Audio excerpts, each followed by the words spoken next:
Students, my self Vipin Verma. बहुत बहुत स्वागत है आप सभी का मेरे यूट्यूब चैनल विंग्स एकेडमी पे। मेरे बच्चे, जैसे कि आपसे लास्ट वीडियो में प्रॉमिस करा था कि पोटेंशियोमीटर पे हमारी वीडियो थी, आपने देखी होगी न्यूमेरिकल्स पे, वो हमने कर ली थी। और मैंने वही बताया था कि आज की जो वीडियो होगी, नेक्स्ट वीडियो जो आपकी होगी वो होगी मीटर ब्रिज पे।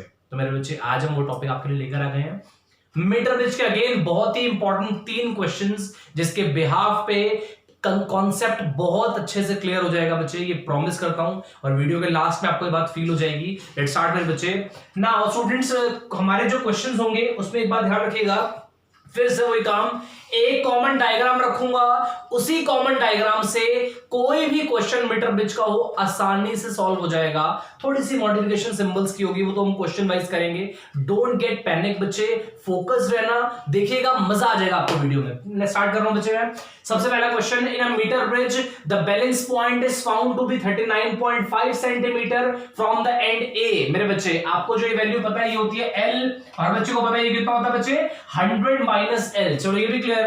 Okay, now when the resistor Y is of 12.5 ohm, इस Y की वैल्यू क्या है बच्चों, 12.5 ओम क्वेश्चन में मेंशन है।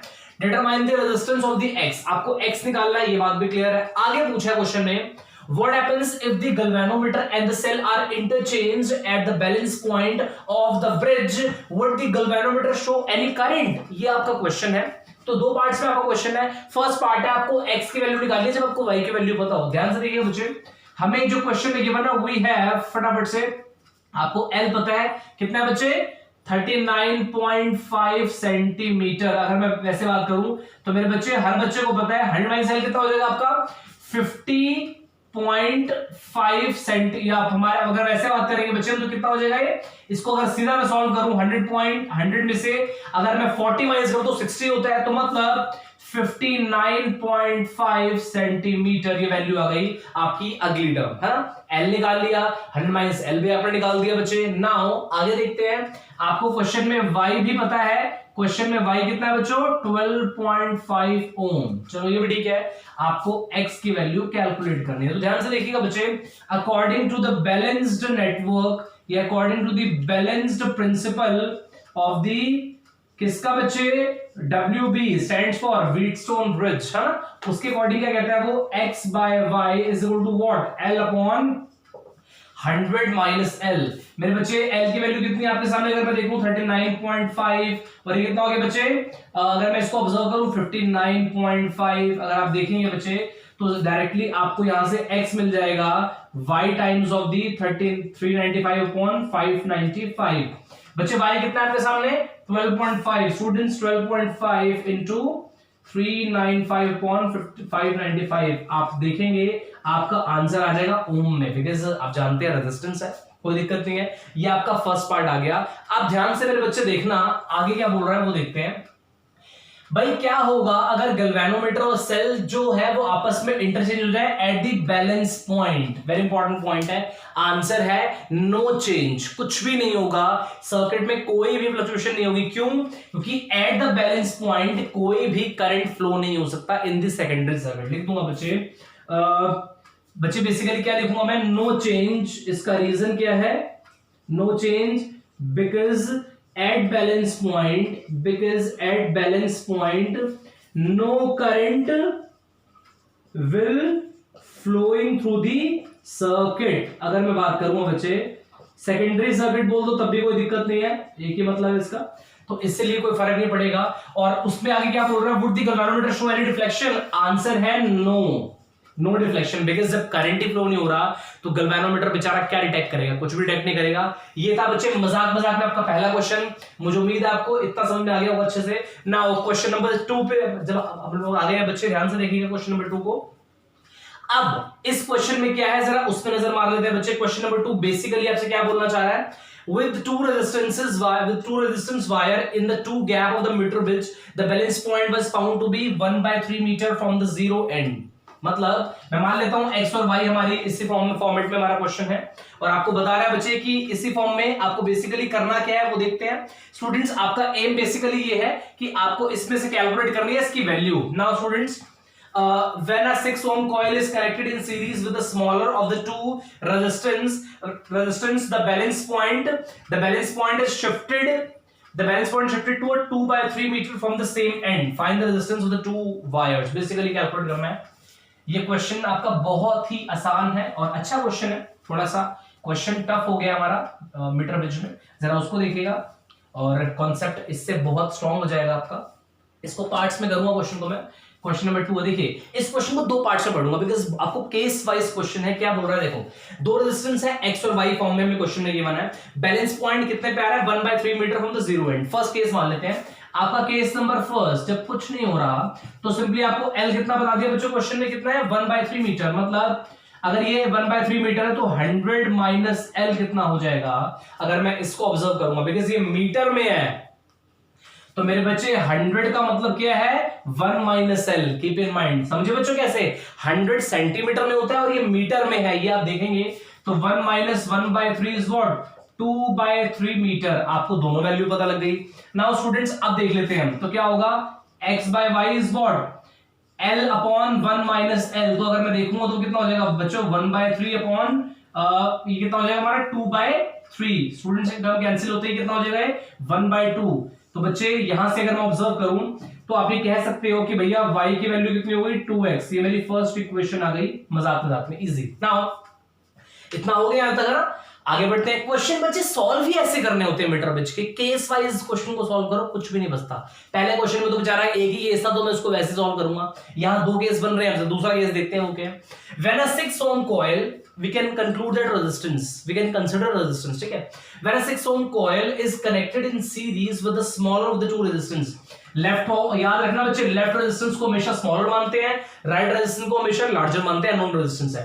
अब क्या बोल रहा है क्वेश्चन में, अगर 6 ओम का रेजिस्टर इसके सीरीज में कनेक्ट कर दें तो क्या देखेंगे, the balance point is shifted to 2/3 from the same end. मतलब केस नंबर 2 देखिए बच्चों, केस नंबर 2 क्या कह रहा है आपसे वो देखते जरा एक बार, कि अगर x डैश जो है वो x प्लस कितना हो जाए बच्चे, कितना बढ़ा दूं मैं 6 ओम बढ़ा दूं अगर उसमें मैं, तो आप ये देखेंगे स्टूडेंट्स कि हमारी जो रेजिस्टेंस है, जो हमारी बैलेंस पॉइंट है वो कितने पे आ जाएगा स्टूडेंट्स 2/3। मतलब l हो जाएगा 2/3 मीटर, तो 1 माइनस एल कितना हो जाएगा 1/3 मीटर। ये भी ओके है। सो करके देख लेते हैं बच्चे, है ना। x dash by y is equal to what l upon 1 minus l। l is how much 2/3 और ये कितना हो गया बच्चे 1/3। ये भी इजी है, कोई दिक्कत नहीं है स्टूडेंट्स में ना। जरा फटाफट से देखिए, थोड़ा स्पेस कम है थोड़ा सा, प्लीज मैं ऐसे करूंगा। x dash की वैल्यू क्या है x plus 6 लिखता जाऊंगा, x plus 6 y तो बेचारा एज इट इज है। ओके स्टूडेंट्स, अब मैं इसको ओवरऑल देखूंगा तो टर्म कैंसिल होकर डायरेक्टली यहां पर 2 आ जाएगा, हाँ 2/3। बिकॉज देखिए ये पे कर रहा हूं मैं 2/3 into 3/1 तो कैंसिल हो गया, 2 डायरेक्टली बच जाएगा, यहां पर मैंने 2 लिख दिया सर। मेरे बच्चे आपके सामने इसकी वैल्यू देख लीजिए क्या है। अब सारी वैल्यूज देख सकता हूं बच्चे मैं, तो मुझे क्योंकि x और y दोनों के टर्म्स में चाहिए तो एक वेरिएबल निकाल लो अपने आप। मैं बच्चे काम कर रहा हूं x plus 6 is equal to 2y कर रहा हूं मैं, तो x plus 6 y की वैल्यू बच्चों मुझे पता है 2x है, तो कितना हो जाएगा बच्चों ये 4x। तो बच्चों ये कितना हो गया हमारा 3x is equal to 6, तो x कितना आ गया बच्चे 2 ओम, है ना। यहां से x आ गया बच्चे 2 ओम, तो अल्टीमेटली मेरे बच्चे यहां पर y कितना आ जाएगा, जरा y निकालते हैं, y आ जाएगा मेरा 4 ओम। यही तो पूछा था, find the resistance of the two wires, x और y पूछा था, x 2 ओम y 4 ओम। मजाक मजाक में क्वेश्चन ये भी सॉल्व हो गया। मुझे उम्मीद है बच्चों दोनों क्वेश्चन समझ में आ जाएंगे। नाउ लास्ट क्वेश्चन पे आ रहा हूं मैं, जरा ध्यान से देखिएगा इस क्वेश्चन को फटाफट से मेरे बच्चे। The last end the final question देखिए फटाफट से क्या है। When two known resistances r and s, मेरे बच्चे मैं इनके नाम बदल देता हूं, यहां पर लेफ्ट में आपका है r और राइट में बच्चे आपका s, ठीक है। तो कंफ्यूज नहीं होना बच्चों, आप लोगों को ध्यान रखिएगा, सर्किट सेम रहेगा। और क्वेश्चन में थोड़ा सा मैंने बताया था ना, पैरामीटर्स वेरी कर सकते हैं, सिंबल्स वेरी कर सकते हैं। Okay in the left end the right क्या है वो metre bridge, the balance point is found at a distance L1 from the zero end of the metre bridge wire. Case number first पढ़ के पता लग गया बच्चे, जरा ध्यान से देखना। ये पहला केस बेसिकली आपसे बोल क्या रहा है कि जी मतलब पहले केस में R प्रोपोर्शनल टू L1, तो obviously S proportional to 100 minus L1। So मेरे बच्चे R बाय S क्या हो जाएगा L1 अपॉन 100 माइनस L1। ये मेरे बच्चे आपका फर्स्ट, हमारी बेसिकली फर्स्ट इक्वेशन बन गई और पहला केस भी यहीं तक था, ठीक है। नाउ आगे देखते हैं केस नंबर 2 आपसे बेसिकली क्या कहना चाह रहा है वो देखते हैं। An unknown resistance X is now connected in parallel to the resistance S। मतलब इसी के पैरेलल में बच्चे आपको एक X नाम का रजिस्टर पैरेलल में लगा दिया गया है। अब और जब ये लगाया तो देखा गया बैलेंस पॉइंट कितने पे शिफ्ट हो गया, L2 पे। तो देखिए बच्चे केस नंबर 2 में जो अब नई रेजिस्टेंस होगी इस पूरे सेक्शन की रेजिस्टेंस क्या होगी बच्चे, S into x upon S plus S। आपके पास ये वाली टर्म आ गई। सो मेरे बच्चे अब रेजिस्टेंस कितनी होगी जरा देख लेता हूं, प्रोपोर्शनल टू L2 और S dash proportional to 100 minus L2। ठीक है बच्चे। सो अब जरा देखिए बच्चे यहीं पर मैं इसे कर रहा हूं, तो R by S dash is equal to what, L2 upon 100 minus L2। ये भी टर्म क्लियर है मेरे बच्चे। ध्यान से देखना, R upon S dash की वैल्यू अगर मैं पुट कर दूं तो मुझे क्या मिल जाएगी बच्चे, Sx, और ये क्या होगा बच्चों, S plus x is equal to मेरे बच्चे, हाँ जी, L2 upon 100 माइनस L2। ये भी सीखे, है ना, कोई दिक्कत तो नहीं है। दिमाग लगाते हैं बच्चे। अगर मैं फर्स्ट इक्वेशन से देखूं तो मुझे ये पूरी वैल्यू पता लग रही है। ये पूरी वैल्यू क्या है बच्चे, L1 अपॉन, मैं लिख देता हूं, L1 अपॉन 100 माइनस L1। थोड़ा कैलकुलेशन ध्यान से देखिएगा बच्चे। इनटू हमारे पास टर्म क्या है, S प्लस x, है ना, S plus upon this is equal to what मेरे बच्चे, L2 अपॉन 100 माइनस L2। ये भी ठीक है, कोई दिक्कत नहीं आता ना स्टूडेंट्स। अब देखिए मैं इस टर्म को अलग अलग कर रहा हूं। We can write as S by x plus 1, मतलब ये x इसके नीचे भी है, इसके नीचे भी है, और ये पूरी टर्म वहां जाकर के क्या बन जाएगी जरा वो देख लेते हैं, L2 अपॉन 100 माइनस L2। मेरे बच्चों जब ये टर्म वहां जाएगी तो क्या हो जाएगी, 100 माइनस L1 अपॉन L1। ये टर्म बन जाएगी बच्चे। थोड़ा इसको मॉडिफाई करेंगे जरा, तो इसको देखिए बच्चे, मॉडिफाई करने पे क्या आएगा, यहीं पर देखिए बच्चे, S बाय x मेरे बच्चे अगर मैं ऑब्जर्व करूं, S by x plus 1 is equal to students L2 by L1, हाँ जी, और वो क्या हो गया बच्चों, 100 minus L1 upon 100 minus L2। ये आपके सामने टर्म है। आपको बेसिकली क्या निकालना है बच्चे, obtain a formula for x। आपको x की वैल्यू निकालनी है, मतलब इसकी आपको वैल्यू कैलकुलेट करनी है। कोई दिक्कत नहीं है बच्चे। थोड़ा सा इसको मॉडिफाई करना चाहूंगा, तो अगर मैं इसको आगे देखूंगा तो वी कैन राइट एज बच्चे, यहीं पर देखिए स्टूडेंट, यहीं पर कर रहा हूं, S by x is equal to बच्चे, ये पूरी टर्म है हमारी L2 बाय L1, हाँ जी, 100 minus L1, 100 minus L2 minus 1। Easy बच्चे। तो मेरे बच्चों आप क्या देख पा रहे हैं, यहां से क्या हो जाएगा, S by x is equal to पूरी टर्म जब मैं सिंपली मल्टीप्लाई कर दूंगा तो क्या हो जाएगा बच्चों, 100 L2, है ना, माइनस कितना हो जाएगा बच्चों, L1 L2। यहां से मल्टीप्लाई करूंगा तो कितना हो जाएगा बच्चों, 100 L1 और माइनस माइनस प्लस हो जाएगा L1 L2 divide by what मेरे बच्चे, पूरी टर्म L1 100 माइनस L2। ध्यान से देखिए जरा बच्चे, ये वाली टर्म पूरी कैंसिल आउट हो रही है। जब ये टर्म बच्चे पूरी कैंसिल आउट हो रही है तो आप देख सकते हैं S बाय x अपने आप कितना आ रहा है बच्चे, ये दो टर्म में 100 कॉमन ले लेता हूं बच्चे, तो क्या हो जाएगा, L2 minus L1 upon L1 100 minus L2। But खुश नहीं होना कि आपका आंसर अभी नहीं आया है, आपको x निकालना है। तो मेरे बच्चे x के लिए सिंपली थोड़ा सा आप इसको थोड़ा सा रेसिप्रोकल कर देंगे तो आपका डायरेक्टली आंसर आ जाएगा, सिंपली मल्टीप्लाई करके। सो मेरे बच्चे ध्यान से देखिएगा, उसके लिए हम क्या करेंगे, फटाफट से देखिए बच्चे, उसके लिए हम क्या करने जा रहे हैं, s बाय x की टर्म ये है, मैं इसको सिंप्लीफाई बच्चे, सिंपली क्या कर रहा हूं मैं, इस टर्म में सर यहीं देख लीजिए, 1 मिनट लगेगा बच्चों, यहीं पर देखते हैं हम, s बाय x आपके सामने वाली टर्म है। सो इस टर्म में हम क्या करेंगे, यहीं पर बच्चों आप करना चाहूंगा, बिकॉज मुझे उम्मीद है आप लोगों ने अपना नोट डाउन कर लिया होगा।